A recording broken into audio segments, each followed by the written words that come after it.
We'll get some good news at their meeting tonight. District data shows chronic absenteeism dropped in the 2024-25 school year. The district considers a student chronically absent if they miss 10% or more of their time in school. About 700 fewer kids were in that category last school year compared to the year before.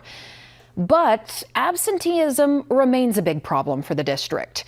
The data shows a majority of OPS students were either chronically absent or at risk of becoming so. In fact, more kids, in nearly 20,000, were marked chronically absent than those considered not.